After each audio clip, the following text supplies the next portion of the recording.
Hello and good morning all dear student. आप लोगों को मैंने जो चैप्टर 16 था वो कल मैं आप लोगों को एक्सप्लेन कर रहा था कल के वीडियो में। आज आगे देख लेते हैं।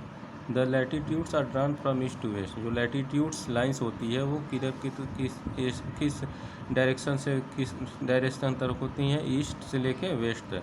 As the latitudes are drawn parallel to each other they are called the parallels of latitude. जो लैटिट्यूड्स ड्रॉन यानी ड्रॉ किए गए हैं ग्लोब पे, ठीक है ना, पैरेलल किए गए हैं, उनको पैरेलल्स ऑफ लैटिट्यूड बोला जाता है। Latitude shows the angular distance from the equator. और जो लैटिट्यूड है वो क्या शो करता है, जो एंगुलर डिस्टेंस होता है यानी जो कोण के हिसाब से जो दूरी होती है किससे, इक्वेटर से, यानी भूमध्य रेखा जो होती है भूमध्य उससे, ठीक है ना। The equator is marked 0 degree. Equator को किससे मार्क करते हैं, 0 डिग्री से। And the two poles are mark 90 degree. जो टू पोल्स होते हैं साउथ पोल और नॉर्थ पोल, उसको किससे मार्क किया जाता है, 90 डिग्री से। One latitude is drawn at every degree. अब हर लैटिट्यूड क्या होता है, 1 डिग्री बढ़ जाता है। जैसे 0 से स्टार्ट होता है फिर, ठीक है ना, तो उसमें क्या होता है 0 के आगे 1 डिग्री, उसके बाद 2 डिग्री, ऐसे करके। So it means that there are 19 latitudes in each of the northern hemisphere. इसका मतलब ये हो गया कि जो नॉर्दर्न हेमिस्फीयर है उसमें 90 लैटिट्यूड्स होते हैं, ठीक है। और साउथर्न हेमिस्फीयर और नॉर्दर्न हेमिस्फीयर पे दोनों को मिला के 90 डिग्री लैटिट्यूड्स होते हैं, यानी 180।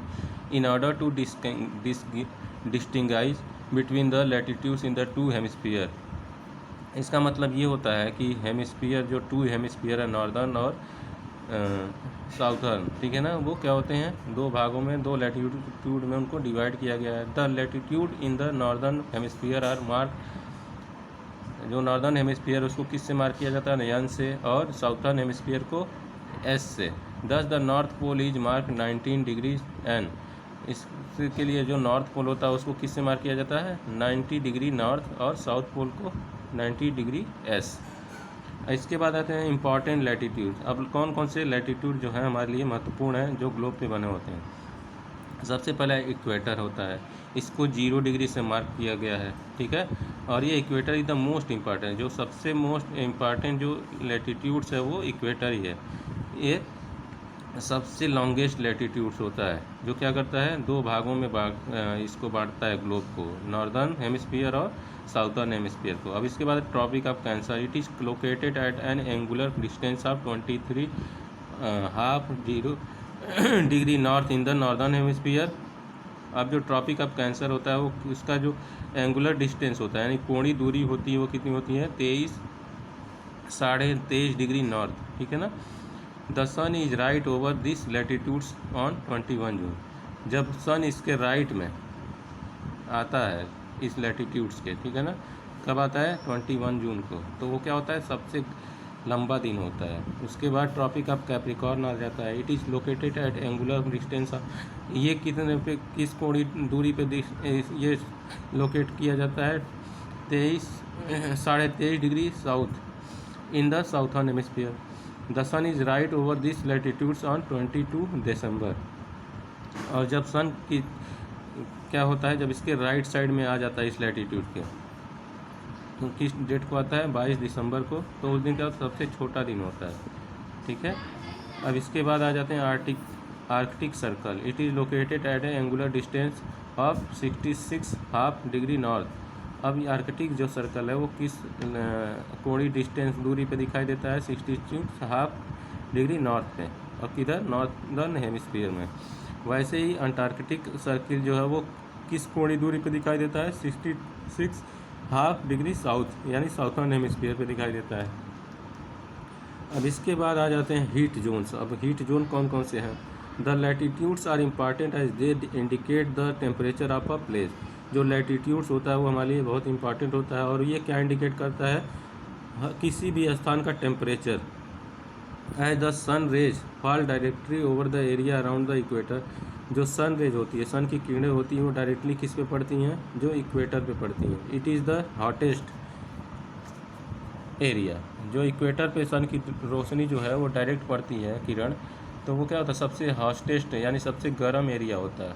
While the sun rays fall slanting at the poles.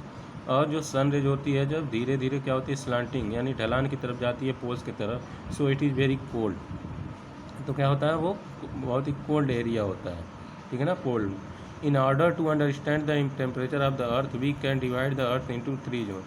अब इसको टेम्परेचर, अर्थ का टेम्परेचर के बारे में हमको अगर समझना है तो क्या इसको 3 जोन में डिवाइड किया गया है। पहला है द हॉट और द टॉरिड जोन।